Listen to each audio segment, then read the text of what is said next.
Cause I don't give a fuck what you say. Yeah, I'ma do shit my way. So you can go kick rocks, I'ma stack bricks up, build what I want to make. Yo, I got a lot of shit to say, so I'ma do this every day. I'll be writing things until I'm fucking buried in my grave. 6 feet deep, wonder but my body won't decay. Cause my messages are timeless, so they'll put them on display. Oh yeah, I rap with a certainty, I have a sense of urgency. A message for eternity, for everyone internally. I had some people burning me, but now they fucking learn to see I ain't the one to fuck with. Now they looking nervously, and I don't really care what you think of me respectfully. You can kick rocks if you think you're fucking better, see. I will outwork you, turn you to an enemy. Hurt you so bad that you're gonna need some therapy. I got the motherfucking recipe. I've been cooking up hits, I'ma leave a legacy. You'll be looking small when you... Un petit ziquet au Glide Beast. Allez, on va le laisser repartir. Il l'aime pas celui-là.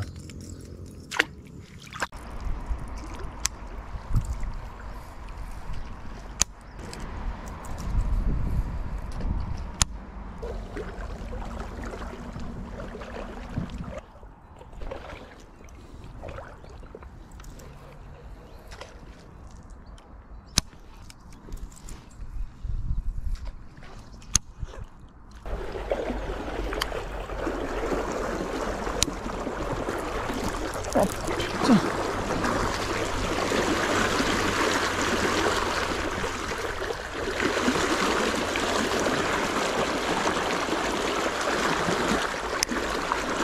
Vas-y.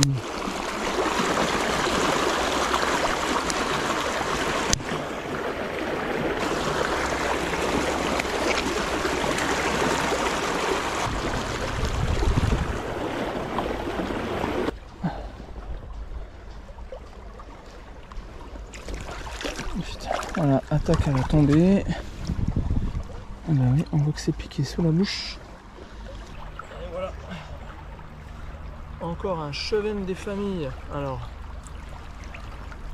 il est pas énorme, mais putain, j'essaie de ne pas me foutre les tripes dans la main. Juste pour montrer que... Putain. Il attaque, bim, par la tête. Et finalement, c'est le deuxième trip qui se plante en dessous. Voilà. Au Freddy 170 à l'impact. Un genre de touche classique en cette saison. Sur une zone où il y a du pépère. Et bim, ça prend direct. Ils sont gourmands à l'automne. Hein.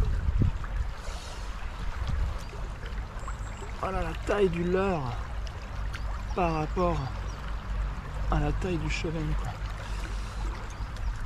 C'est fou, hein. C'est vraiment incroyable.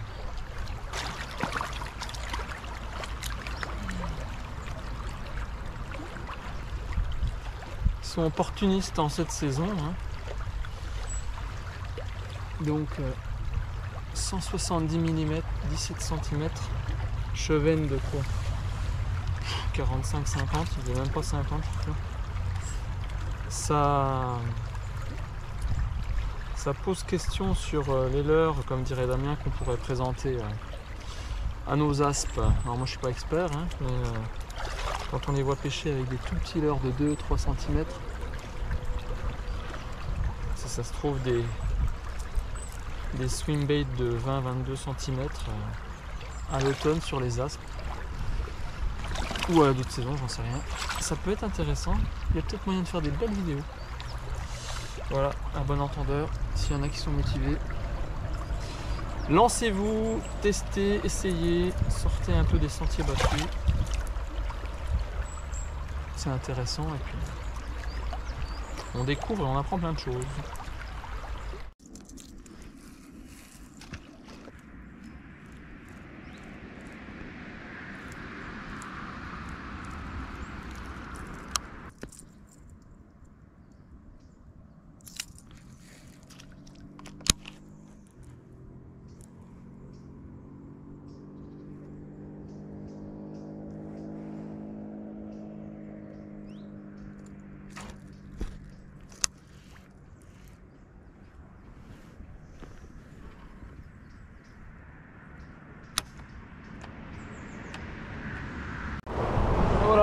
encore une prise improbable, sortie du matin.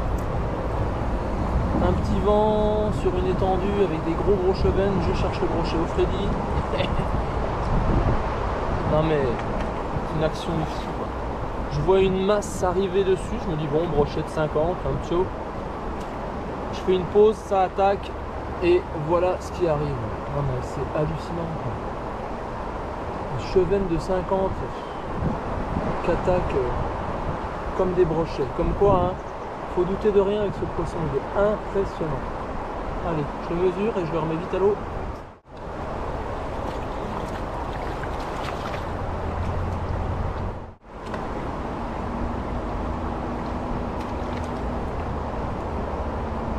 Voilà Mister, mangeur de Freddy, donc un 52 cm. Regardez-moi ça, regardez-moi ça, parpaing des îles. Ça c'est génial.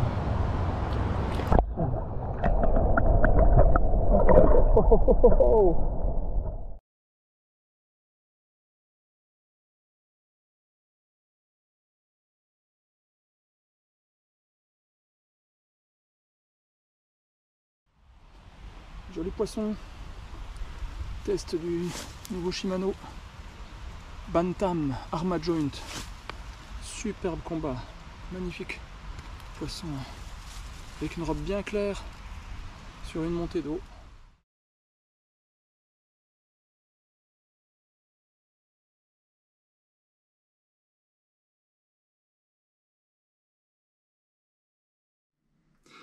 Bonjour à tous et bienvenue sur Big Boy Perche, toujours pour vous parler de mes techniques et approches favorites au bord de l'eau. Alors aujourd'hui je suis content, ça va faire moins d'un mois que j'ai fait la dernière vidéo, donc au niveau délai je m'améliore, donc ça fait plaisir. Aujourd'hui nous allons parler de power fishing. Alors power fishing, j'essaie de le traduire, pouvoir de la pêche, c'est pas top. Pêche puissante, c'est pas top non plus. Voilà. Traduire power fishing en français, c'est pas gagné. Voilà. Donc on va garder power fishing. Je pense que tout le monde a déjà entendu ce terme-là de power fishing. J'ai pu lire pas mal de choses dans la presse halieutique là-dessus. J'ai pu lire beaucoup de choses aussi sur Internet. Je suis pas forcément en accord là-dessus. D'accord sur ça, donc voilà, je vais vous parler de ma définition que je peux avoir sur le power fishing. Mais avant, je vais vous parler de mes derniers achats. Alors, en derniers achats, j'ai acheté la Momos de chez Ilex. C'est une petite souris, en fait, je l'ai prise parce que le design est marrant. Et voilà, c'est tout. Et elle fait 4 cm, la queue doit faire à peu près pareil, donc avec la queue, elle fait 8 cm. Grosso modo pour 7 grammes. Donc parfait pour les perches, les black bass, l'aspe, le chevenne forcément. Donc ouais, pour le délire, voilà. Et un autre leurre qui me fait vachement plaisir en fait, de la société Trèfle Création de monsieur Hiroshi Takahashi. C'était un designer en fait, il travaillait pour la société Jackal en fait. Un très très grand créateur de designer de leurre. Donc il a lancé sa société. Et voici le Mirage 128 GT. Mirage 128. Non, Mirage GT 128. Voilà. Un petit glide bait. En fait, il faut savoir qu'Hiro, pour la petite histoire, adore la pêche du bar, que ce soit au Japon ou quand il est en France, il était tout le temps en Bretagne parce qu'il adore cette pêche. Et il aime bien aussi pêcher au big bait, au glide bait. Donc le problème, c'est pour ceux qui pêchent avec des gros leurres, c'est pas les meilleurs en fait pour la pénétration de l'air dans l'air en fait et pour faire des grands lancers. Et en mer, c'est encore plus compliqué avec les conditions atmosphériques comme le vent. Et Hiro en fait a eu l'idée de créer en fait un glide bait qui se transforme en jerkbait pendant la phase de lancer. C'est-à-dire il est en un seul bloc pendant la phase de lancer, ce qui le rend plus performant dans la pénétration de l'air. Et voilà, on améliore énormément la distance de lancer grâce à ça. Et une fois qu'il est dans l'eau, il redevient un glide bait, tout ce qu'il y a de plus normal. Donc c'est ça qui me fait délirer, c'est que même en eau douce pour la pêche du bord, comme pour l'aspe ou les perches, ou le black bass, voilà, je trouve ça hyper intéressant. Il existe en taille plus grande, je crois, en 168. Mais voilà, moi j'ai pris celle-ci parce que pour le cheven ou l'aspe, je trouve ça hyper intéressant. Puis son système en fait qui permet en fait de le rendre plus performant pendant la phase de lancer. Il fait pratiquement 13 cm pour 28 grammes. Voilà, comme je vous ai dit, pendant la phase de lancer, c'est un leurre en monobloc, on va dire, qui se lance bien. Et une fois qu'il atterrit dans l'eau, il redevient articulé. Donc voilà pour ce qui est de mes derniers achats. Donc le power fishing, c'est un thème que j'avais envie de développer. J'avais développé il y a quelque temps la strike zone, ma vision de la strike zone. Donc je trouve que c'est assez complémentaire sur la suite en fait. Power fishing, je pense que ouais, vous en avez tous entendu parler. Je pense qu'il y a eu un problème encore une fois de traduction avec le français. Power, on a puissance. Donc les gens ont tendance à penser que le power fishing, c'est de lancer et de récupérer hyper vite et de battre un maximum de terrain. C'est une pêche de prospection, voilà, c'est ni plus ni moins qu'une pêche. Mais ils appellent ça du power fishing, c'est-à-dire je lance et je récupère le plus vite possible. Je lance pour battre un maximum, mais c'est dommage parce que là on réduit vachement le power fishing qui est pour certains une véritable religion, surtout aux États-Unis. Ah oui, petite précision. Le power fishing a forcément été inventé pour le black bass. Pendant les compétitions de black bass, comme pratiquement toutes les techniques et les approches, ça a été inventé par un Américain. Jimmy Houston, en fait, en fin des années 70, 1976, en fait, a inventé cette approche, cette philosophie. En fait, le mec, de base, il a calculé qu'on mettait à peu près 10 secondes entre chaque lancer pendant les compétitions. Donc il a fait tout son possible sur le bateau au niveau de ses ensembles cannes moulinées pour réduire ce temps de lancer, à le réduire de plus de moitié, à 4 secondes entre chaque lancer. Vous voyez, donc il a remporté énormément de compétitions grâce à cela, ce qui lui a valu d'être surnommé le Bass Fishing Machine. Voilà, ni plus ni moins. En pêcheur récent, on a Kevin Van Dam qui maîtrise à la perfection cette approche. La pêche étant un sport, c'est quelque chose de vivant, donc les choses évoluent. Je suis bien conscient que le power fishing, comme pour le rap en fait, le rap des années 90 et le rap de maintenant, c'est un fossé. Et ben voilà, donc je sais que ma définition du power fishing est forcément en évolution, sera tout le temps en évolution. Mais là, j'ai envie de vous parler du power fishing, comment il a été créé et le courant principal, parce qu'il y a différents power fishing. Maintenant, il y a le power finesse. Là, je veux vous parler du courant principal, comment la base du power fishing. Donc déjà, j'ai fait des petits schémas pour mieux en parler. Le power fishing, pour moi, c'est des lancers courts. Si on dépasse au-delà de 5 mètres, on n'est plus sur du power fishing. Une action rapide sur l'ensemble du truc, c'est-à-dire pas forcément que sur la récupération, sur la gestuelle, etc. Donc action rapide, récupération rapide, peu ou pas d'animation pour gagner du temps, et strike zone. Voilà. On sait, quand on pêche en power fishing, on sait où est la strike zone. Il n'y a pas d'intérêt autrement de pêcher. Dans ces cas-là, après, c'est une pêche de prospection. Pour quel type de poisson? Beaucoup, j'ai pu lire dans la presse halieutique, parlent de poissons actifs. Franchement, on s'en fiche, poisson actif ou pas actif. La plupart du temps, c'est des attaques réflexes. Donc voilà, c'est pareil, j'ai pu voir les poissons sur une eau chaude, pas sur une eau froide. Mais non, au contraire, on parle sur des strike zones. Donc au contraire, la strike zone est plus petite dans les eaux froides. Donc le power fishing est encore plus adapté à ça. Les lancers seront plus rapprochés. Donc voilà ma définition. Là, j'ai fait un petit schéma pour vous donner une condition de power fishing, mais il y en a plein. Là, c'en est une parmi tant d'autres. Une berge où il y a des buissons sur la berge, des champs de nénuphars après ces buissons-là immergés, et les poissons qui sont entre, en fait. Et voilà, cette zone. Ils sont en bas de la cassure, en bas de la pente, on va dire à 2 mètres, Voilà. Et ils se nourrissent que d'écrevisses. Mais voilà, s'ils réfléchissent trop, c'est des poissons qui sont vachement sollicités. Il faut vraiment qu'on aille sur des attaques réflexes. Bien là, le power fishing, couplé à du punching, est vachement bien approprié. C'est-à-dire qu'on va lancer, et le but est d'atteindre le plus vite la strike zone. C'est-à-dire que la zone est en bas de la berge. Donc le but, c'est de passer le plus vite possible. Donc, vu que la plupart du temps, le power fishing se pratique quand même en bateau ou en embarcation en flotte tube, on va se servir du sens du courant pour le flotte tube ou du moteur électrique pour le bateau. Et voilà, le but, c'est le rouge, non, le bleu, c'est le lancer et le rouge, c'est la récupération. On va lancer et en même temps qu'on récupère, c'est le rouge, on va regarder le point où on va lancer au prochain lancer. Donc ça fait en dents de scie. Je lance, je récupère, je lance, je récupère, je lance, je récupère, je lance, je récupère. Plus la strike zone est petite, plus on va faire des lancers serrés. Voilà. Et plus le poisson va se déplacer, et plus on va moins faire de lancers. Ça va dépendre de l'espace de la strike zone. Mais ce que je veux dire, c'est que c'est très robotisé. Voilà. Il faut vraiment débrancher son cerveau quand on pêche au power fishing.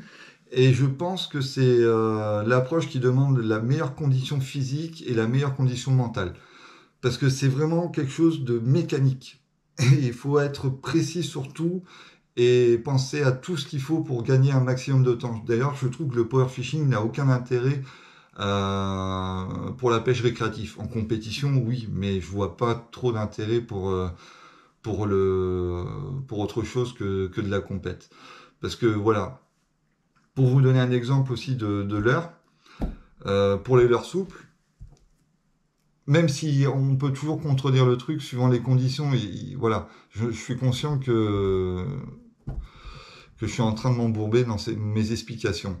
Rubber jig, leurre souple, rubber jig avec une croc de 21 grammes, power fishing, parce que je vais pouvoir lancer précis, descendre assez rapidement sur la strike zone et déclencher une attaque réflexe. Donc ça, c'est du power fishing. Même rubber jig on va dire de 10 grammes avec une écrevisse, toujours une croc, c'est pas power fishing. Vous voyez? Parce que ça va être planant et il va falloir attendre. Si on dépasse 5 secondes entre chaque lancer, c'est plus du power fishing. Et le but, j'insiste là-dessus, c'est pas de battre un maximum d'eau où on sait pas où est le poisson, c'est de battre un maximum de terrain sur la strike zone. C'est de taper à chaque fois dans la strike zone, de pêcher que sur la strike zone. Moi, je vois plus le power fishing comme ça. Un exemple encore plus gros, un gros spinnerbait de 20 grammes avec des palettes Willow, des palettes feuilles de saule, ce qui va permettre de descendre et d'être précis dans mes lancers et de les récupérer rapidement. Voilà, ça c'est du power fishing. Par contre, un leurre de surface tel que le crawler qui demande une animation ultra lente, ça va pas être du power fishing. Bah, le leurre sera pas adapté au power fishing. Power fishing, adapté au power fishing, pas adapté au power fishing. Voilà. Je sais pas si... Ah, je sens que je m'embourbe dans mes explications. Je pensais pas que ça aurait été aussi compliqué avec le power fishing. Mais voilà, le power fishing est... je vois pas l'intérêt pour... maintenant que je fais la vidéo, je vois pas trop l'intérêt pour de la pêche récréative. Du bord, ça peut être intéressant. Pareil, du bord, c'est hyper compliqué de pêcher au power fishing parce que faut pas des terrains chaotiques, accidentés, parce que il faut marcher, se déplacer entre chaque zone où on peut lancer et qu'on met plus de 15 secondes à chaque lancer, ben, c'est plus du power fishing. Le power fishing est très bien adapté pour le street fishing en fait. Pour les zones, les canaux, voilà. Moi j'ai pratiqué énormément à Strasbourg sur les canaux le long du Rhin où c'est une zone homogène, c'est-à-dire que je vais pouvoir marcher tout en pêchant. C'est-à-dire que mon déplacement va pas être, je vais pas être embêté dans mon déplacement. Le déplacement et pas que, parce qu'on peut aussi faire du power fishing en statique, mais le power fishing de base est quand même, on se déplace tout en pêchant. On se déplace pas vite, mais on doit se déplacer un peu quand même, et voilà. Et si le terrain est accidenté, ça devient compliqué. Seuls les canaux, les plages, les plages propres, en fait, où on peut se déplacer est assez intéressant. Ou des postes fixes à différents intervalles. Mais c'est la régularité et, et l'action de rapidité que je trouve et la répétition qui est importante. Voilà, si vous deviez retenir que ça, c'est la répétition, l'action de rapidité, qui fait qu'on devient une machine de pêche comme J.B. Houston, où c'est, voilà, on lance, on ramène. Au niveau des cannes, c'est plus adapté en casting, dans le sens où les lancers droits, on perd trop de temps. Donc c'est soit en flipping, soit en pitching, ou en secure cast, c'est-à-dire le lancer sous la canne. Voilà. Et ce qui est intéressant en fait en pitching, c'est-à-dire qu'on va ramener, mais on va pas récupérer toute la bannière. Voilà, on récupère, on prend le leurre et on le rejette. Comme je vous ai dit, une fois que vous allez lancer, vous regardez directement le poste suivant que vous allez lancer et on ramène et on jette et etc. etc. C'est ça le power fishing. Du moins ma définition du power fishing. Donc je m'excuse un peu pour cette vidéo qui est un peu chaotique je trouve. Et bah, si vous avez des questions, n'hésitez pas. Si vous n'êtes pas d'accord avec moi ou si vous êtes voilà, n'hésitez pas à échanger. J'adore échanger avec vous. Donc bah, je vous dis à très bientôt et je vous dis merde pour vos prochaines sessions.